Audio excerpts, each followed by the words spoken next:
Uh, Tony, it's come around again. We've touched on distance from the start of the season. Is this the best time of the year or the worst time of the year? Because you just want to get up and running. We're excited. No, I think it's exciting. I can't tell you whether it's the best. I suppose at the back end of the year, if you're having a good year, it's probably the best time. But it's a great time of the year for all teams at the moment. Nobody's, won a game or lost a game, and it's exciting. It's not knowing what's ahead, I think, is a great thing. I think that keeps us all on our toes, and we're all hopeful, and we're all wanting to achieve a whole lot. So, I just got it exciting rather than anything else. The bottom of the stack in 2020, 80 minutes away from the grand final in 2021. Whereabouts on the roller coaster do you expect yourself to be this year? Who knows? We'd like to be not somewhere in between, but who knows? No, you just got to start each season over and over. We'd like to think that we've got better and developed from where we were even last year, and we'd like to be on the upward scale, but only time will tell. And like goes for most teams, it's how injury-free you stay, how often you can get your best players on the park really matters. So, and that's the reality of it for all teams.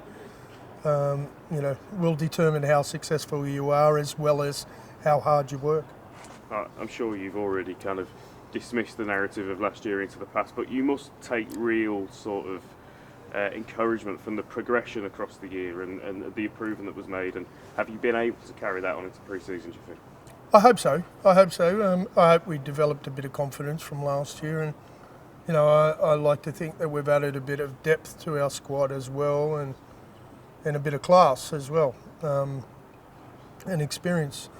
But yeah, I hope we took some confidence about, and also some realisation of why we finished the season strong and that development of last year. But you can't just take that for granted. You've got to start the hard work all over again. But I'd like to think that we learn a whole lot as a club and as a team from last year.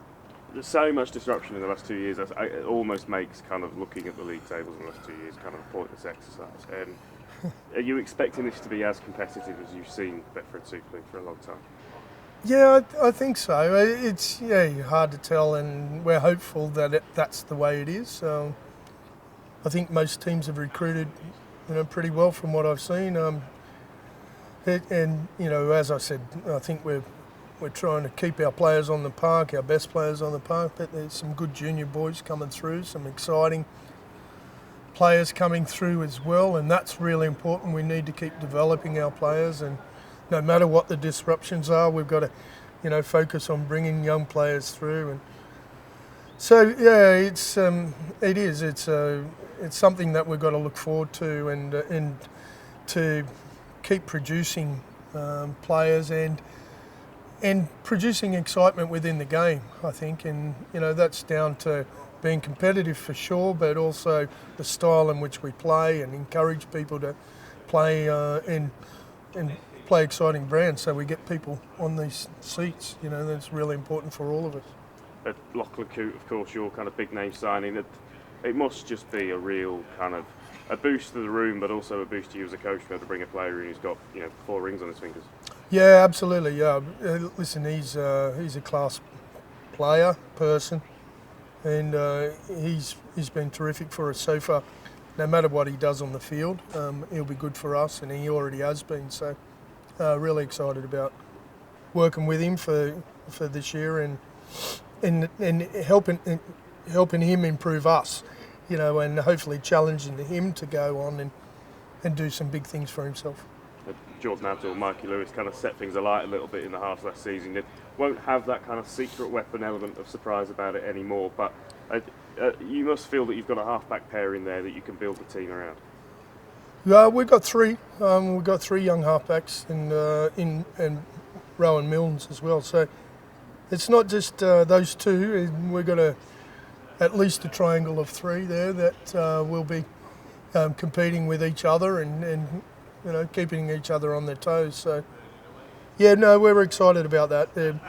And there won't be, you're right, there won't be a shock value to them, but hopefully they've advanced, hopefully they've got better, hopefully they're improving all the time, and so, you know, teams won't know exactly where they're up to each time.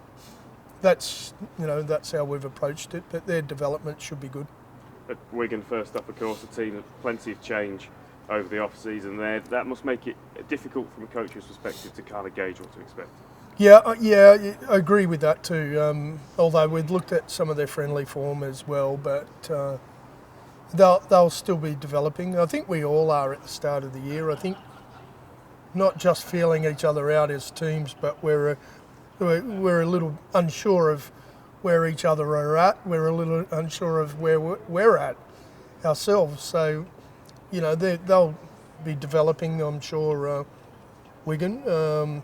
I think we're all going to be a little bit under our best, and what I would expect, you know, in the first few rounds, we're always a little underdone, but, you know, it'll also be a good test and good gauge for us in terms of where we need to work on and what we need to do after that Wigan game.